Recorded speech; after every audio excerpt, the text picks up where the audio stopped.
Olá pessoal, sejam bem-vindos ao Futebol para Sempre. Hoje vamos falar de um assunto sério que vocês já estão vendo nos noticiários: os casos de manipulação de resultado envolvendo casas de apostas. Vem com a gente para saber tudo o que está acontecendo. O que está acontecendo? Antes de tudo, precisamos contextualizar.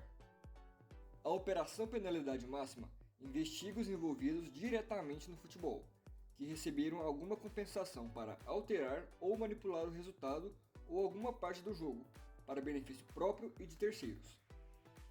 No site de apostas é possível apostar em bem mais do que o placar do jogo ou em quem fará os gols, mas até em eventos menores, como qual time terá um escanteio a seu favor primeiro, ou mesmo se o jogador específico receberá cartão. A Operação Penalidade Máxima já está em sua segunda fase. Na primeira, onde tudo começou, o jogador Romário, do Vila Nova de Goiás, aceitou R$150 mil para cometer um pênalti em um jogo contra o Sport, mas não foi relacionado para o jogo e, com isso, tentou aliciar outros companheiros de time. Essa história vazou e o presidente do Vila Nova, que é policial militar, investigou o caso e entregou as provas ao Ministério Público de Goiás.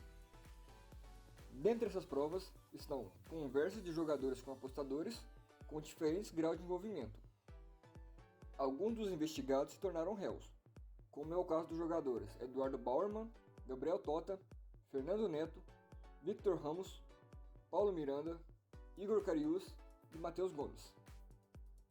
Outros jogadores foram citados, mas até o momento não foram indiciados.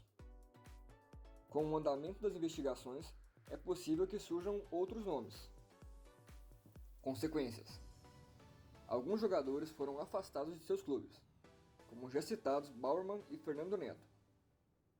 Outros jogadores citados e investigados também foram afastados ou tiveram seus contratos rescindidos, mas ainda não foram indiciados, como os jogadores Aleph Manga, Richard, Nino Paraíba, Pedrinho e Brian Garcia. Os jogadores podem responder pelo crime de lavagem de dinheiro e serem denunciados nos artigos 243 e 243-A do Código Brasileiro de Justiça Desportiva, por atuarem deliberadamente de modo prejudicial à equipe que defende e ou atuarem de forma contrária à ética desportiva com o fim de influenciar o resultado da partida, prova ou equivalente. A punição para o artigo 243 é de multa entre R$100 e R$100 mil e suspensão de 180 a 330 dias.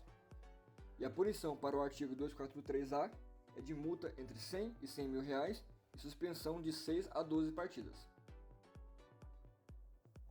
Além das consequências legais que os jogadores podem sofrer, há também as consequências pessoais e profissionais. Os apostadores que aliciam jogadores são parte de uma quadrilha de manipulação de resultados. Jogadores que não conseguiram ou não puderam manter o acordo com os apostadores foram ameaçados e poderiam ter se ferido ou pior. E no âmbito profissional, os jogadores não terão mais tantas oportunidades pelo restante da carreira. Por melhor que seja o desempenho, os clubes não vão querer um jogador que se vende. Como se pode confiar em um jogador que prefere receber um cartão vermelho e alguns milhares de reais a vencer um jogo, classificar ou mesmo ganhar um título? As investigações continuam e provavelmente veremos mais coisas sobre isso. Reflexões e o futuro do futebol brasileiro. Ser jogador de futebol foi e ainda é o sonho de grande parte das crianças que gostam do esporte, principalmente no Brasil, o país do futebol. Realizar esse sonho não é algo fácil, seja por falta de oportunidade ou por algum outro fator. E se tornar um jogador das principais divisões do futebol é algo ainda mais difícil. Você colocar o seu sonho, que você tem a oportunidade de realizar e milhões não têm, em risco, por conta de uma quantia relativamente pequena para o padrão dos que os jogadores recebem, principalmente de Série A, é de uma falta de caráter absurda. O caráter não pode ter preço. Não existe dinheiro fácil. Um exemplo fora do futebol é o de pessoas que recebem dinheiro para levar uma mala de um país a outro, às vezes sem saber o que há dentro da mala, e são presas por estarem levando algo legal. Mesmo que o salário de jogadores da Série B e abaixo não seja tão alto como o da Série A, ainda assim é uma profissão que paga bem.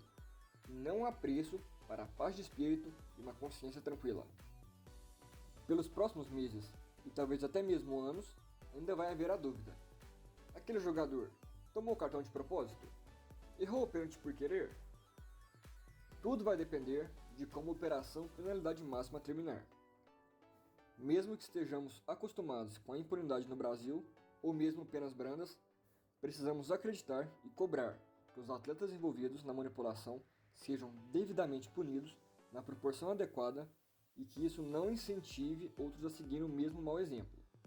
O problema não é a casa de aposta, mas sim o fato da manipulação e favorecimento dos envolvidos, como por exemplo as facções criminosas. Não há lugar para isso no futebol, nem em qualquer outro esporte. Nas próximas semanas devem surgir novas evidências, e traremos uma atualização desse vídeo